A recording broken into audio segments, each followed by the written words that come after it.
I have a very interesting guest here today, and we're going to be learning today about paths. So I'm speaking with Eric Cunningham, who is the CEO of Paths, and basically it's a technology firm that specializes in the technology spend analytics, right? So most of you guys, they're probably using way too much technology actually that is not being leveraged to its actual fullest potential, and you could be actually spending quite a bit on that. So what Pass is doing, it's saving its clients, from 15 to up to 30, probably sometimes even more on their technology spend.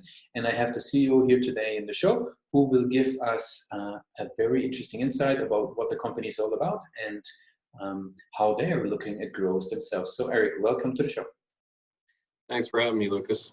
Awesome. Yeah. So maybe to do it full justice, right? Maybe give us a summary in your own words. What is PASS all about? Yeah. So if you're familiar with familiar with the company Kelley Blue Book, PASS is like the Kelley Blue Book of technology spend analytics. So we benchmark customers' pricing and their proposals, and then we provide a plus and minus variance on not only pricing, but business terms and conditions. So the technology category is the fastest indirect and largest indirect category spend that companies have today. But it also is the hardest to procure, right? It's a very difficult, and a lot of different technology providers out there with different metrics, licensing terms, etc. If you can only imagine, at a high margin. So, but it also presents the biggest opportunity to create savings as well too. So our firm specializes in that. We're based in Pittsburgh, Pennsylvania, but we have a global presence. Very good. So for everybody who's listening and wants to get an understanding of the company a little bit, could you maybe tell us, something that characterizes the company? Maybe, how many clients you're working with, or how many website visitors coming through, or, any recognitions you guys want, something that, gives a bit of a characterization to the company. Yeah, we've got hundreds of clients in all different industries of all different sizes. So anywhere from a small local university that has technology spend. Obviously, a lot of students are actually studying from home. So there's a transition of how we going to support them, but that's also compares a very large spike of cost that was unbudgeted in many cases to one of the largest social media companies in the world, to a lot of life sciences organizations that are out there. And another area that we specialize is in private equity companies. So working with the parent company and then all of the portfolio companies as well too, to really to lessen the hardship that a lot of companies are under with this pandemic that we're working with. And who would be championing PASS within the companies? Is that sort of, head of operations? Is that a CTO? Like who would be, who's bringing in PASS to the table within the companies? Yeah, great question. So it depends. It depends on the size of the organization. So again, we're dealing with technology spend. So of course, someone in the IT leadership, CIO, VP of IT is going to be involved. Ultimately, this is a CFO play too, right? He or she is really looking to control costs, and they understand that there's low-hanging fruit in the technology category, as well as the CPO, the procurement, the IT category manager. So PASS is an extension of the team. We don't outsource, so we act as an extension of the team, providing that data and negotiation services on behalf of them as well too. Very interesting. And what would you say is a typical journey that, the types of customer personas that you described that they're going through in order to get started with PASS? Like what would be the typical client acquisition channels? You mean how do we acquire these clients? Yeah, for example, like, what would be the path that they're, starting to learn about PASS? Is that, online, is it inbound, is that outbound? Like what is it that you guys do? No, great question. So initially, PASS had a significant amount of success with webinars. So we're really educating our clients of what that opportunity is. Again, it's a very hard category to procure, and no one goes to school to get an IT procurement degree, right? It's you're dealing with Oracles and Microsoft, SAP, Dell, AT&T. You've really got to understand the vernacular and the licensing programs that they have. So we do a lot of webinars and we educate our clients a lot. We do a free no-cost benchmark analysis that you'll see if you log onto our website. every customer that or a prospect that has not been a customer yet, we do that for them to kind of show them, what the opportunity could be for their organization. But we do outbound marketing. Most of our customers are from other customers. We get a lot of customer referrals. We're lucky to be in that scenario. And then we have a significant indirect channel market with partnerships with, companies across the globe that bring us into opportunities, whether we're taking the lead or we're a subcontractor for, the big 5 consulting companies. Very good. And what role would you say does the website play for client acquisition? More significant than ever as we continue to, website development and design with SEO it's a never-ending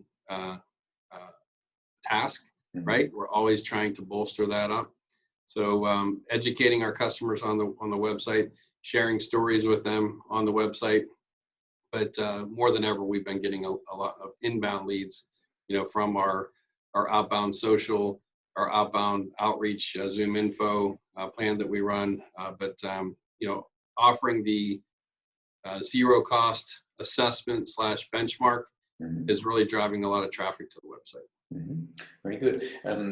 Talking about the website, what would you say is a major strength? Like, where do you see strengths of the website? Is it the ability to convert, right? Once the visitor is coming to the page, or is it the quality of the leads that it provides for past, or is it, the experience you can provide for the visitors? Where do you, from your perspective, see the strength of the website? When you're offering to help a company that is looking to reduce technology spend and you offer that no cost assessment, the conversion rate has been huge for us. And we just started that, recently. Again, we can benchmark a customer's proposal within 24 hours and have it back to them. So typically a procurement life cycle in technology is 90 to 120 days back and forth, business terms, a lot of anxiety. Again, the customer doesn't know what, in many cases, they don't know what a great price is because the only data they have to benchmark is their own data. Wouldn't it be great to benchmark their data versus what the industry is spending across the globe based upon geography, industry, size of company, et cetera? Within 24 hours, they get that data in their hands. So those insights are very powerful for them. Very good. On the flip side, where do you see room for improvement? You mentioned conversion as a strength with your offering right now. Where do you see room for improvement? Is it sort of the quality, the lead qualification? Do you even look to further improve the conversion rate? Like, where do you see room for improvement on the page? Yeah, there's always updated messaging. The technology industry changes constantly. You're on an X metric one week, you're at a wine bundle the next week with licensing. So more keeping up to the latest, making sure that we continue to proactively educate our customer base and our prospects and the industry specifically. So PAAA is, making money is great. We like that, but we also like to look at ourselves as the pioneers of benchmark data specifically to all these technology categories. So educating our customers, whether we're able to help them or not, it means something to us. Very good. One last question on the website before we sort of, flip in context a little bit. What have you done? What have you been learning within PAAA that helped you to increase that conversions on the website?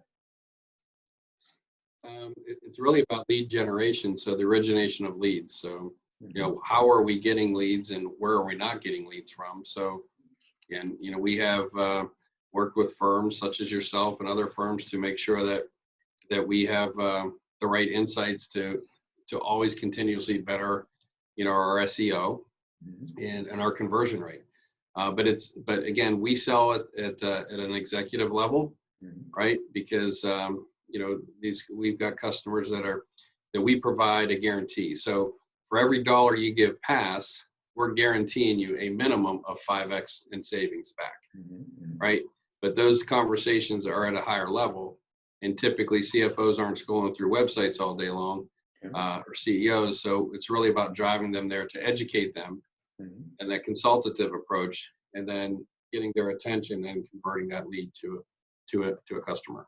Very good. Coming back to your services, like for everybody who's listening in, what would you say sort of is a main competitive advantage when one is going with PAAA? Yeah, so we look at ourselves as a full turnkey procurement organization and procurement partner again, as I said, we're an extension of the IT and the procurement team. So we provide you with really 4 different areas that we feel that's different. The data itself, right? Very quick. You need data quickly. It needs to be accurate and relevant data, not survey-based data that a lot of the industry is providing. It's actually ink to paper data. It's de-identified from other customers. It's in our platform. We can benchmark it very quickly. The second item is negotiation expertise. Many of the folks on my team worked at Oracle, Microsoft, SAP, Dell, Cisco. I could go on and on. So we understand the mindset of a supplier and what they're going through. How do they get approvals? So we're kind of the arbitrator relative to the customer and the supplier in many cases and how we can negotiate those deals. We've got excellent relationships at the executive level of these suppliers. What makes us really different as well too, we can pick the phone up and they know when they get a phone call from us, they're getting a deal and they're getting it quick. So there's a significant amount of value there and respect. And then the last thing is we have a data platform. It's called PAAA 360 that all the customers' data resides in. So they can look at all their suppliers, where they're spending or their savings opportunities are, what the forecast of savings look like, all their benchmarks against their suppliers. And it's a SaaS-based platform that we built on top of Oracle Cloud infrastructure.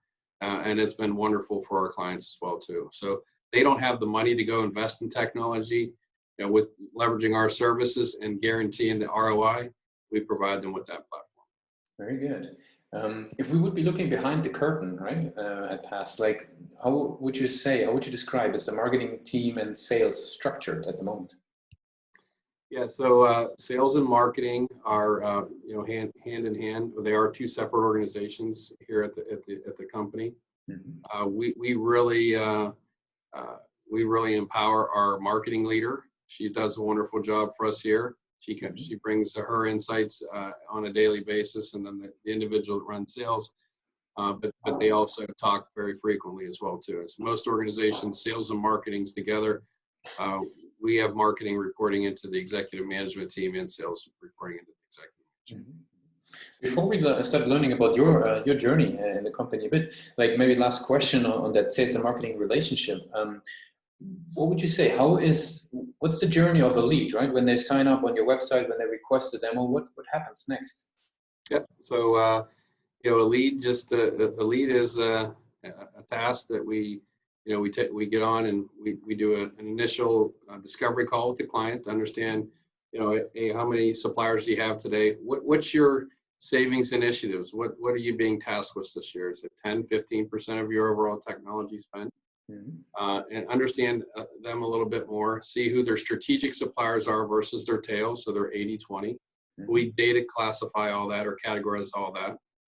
And then once we have that, we give them a high-level demo of the platform, show them what could be from their perspective a savings opportunity and where the low-hanging fruit is.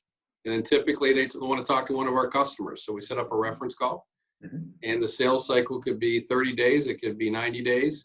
Again, like I said before, we've got customers that are spending $24,000 a year, mm-hmm. Millions of dollars a year with us, and of all different types of sizes. We offer 2 subscription packages, mm-hmm. and then we also offer a gain share model. So whatever we save, it's a no risk model.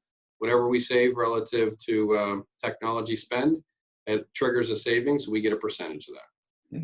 Very good. Seems like a no-brainer.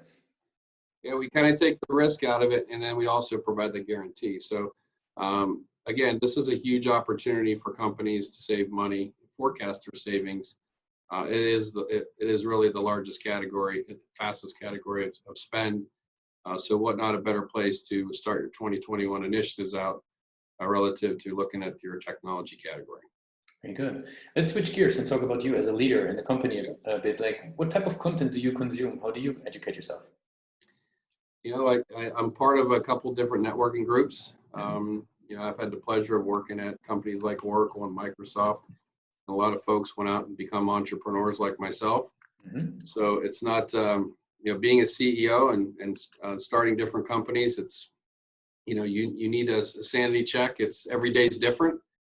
Again, it's not a sprint, it's a marathon. specifically in today's economy and environment that we're dealing with. A lot of audibles are being changed, and then really you've got to be able to prioritize things. So I've got a lot of good coaches. I've got an excellent executive team that are empowered to make their own decisions. But yeah, and then I'd read a lot. You know, I am a LinkedIn junkie at night when I go home after work, and really you know, absorbing all the content that's posted out there. Very good. Since we're slowly coming to an end of the interview, I would love to jump into our rapid fire questions. It's a couple of, you know, short and crisp questions and answers. Are you ready for those? Yes. What's the last book you read? Crossing the Chasm. Mm-hmm. What's one single thing that your company is focused on the most at the moment? Customer success. Mm-hmm. If there would be no boundaries in technology, what would be one thing you want to have fixed for your company today? There's no boundaries in technologies. What way? That's a difficult one. I would just say more leads, unlimited outbound marketing, right, and inbound marketing. So you know, you put a percentage of what you're spending on marketing, and I'm a big believer is you should double that. Yep. Right? So makes sense. What's the last thing that kept you awake at night about the company? Last thing that kept me awake at night about the company, I was trying to hire a sales leader and didn't know that I got that we closed on this individual, and they keep me up at night, and he ended up accepting the job. He runs our sales organization now. Yeah. Very good. And the very last question, right? If today would be the very first day that you would be working on PAAA, like what would be the one advice that you would give yourself? Patience. You know, I just think you make better decisions when you have patience, and that's something I've learned over the years where I didn't have patience 5 years ago, 6 years ago. So, you know, a lot of patience here, and you can control what you can control, and that's kind of the world we live in today. You know, opinions are great, but just stay in your own lane, right? And that's how I live my life. No, I think it's a really. It sounds you're speaking from experience there. Very cool. So.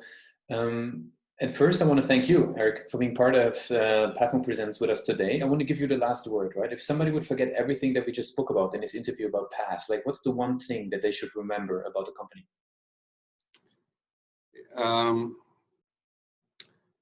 Remember about the company, I just really think there's,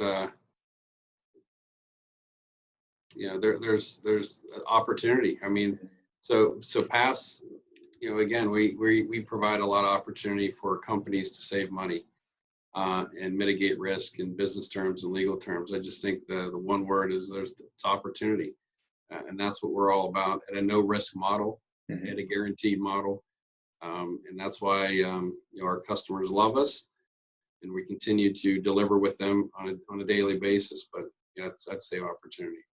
You got me with that one. I'm not sure that's a great answer, but no, I mean it really shows. It really shows what you're in it for. Thanks a lot. No, thanks a lot for being part of the show. I appreciate it, Lucas.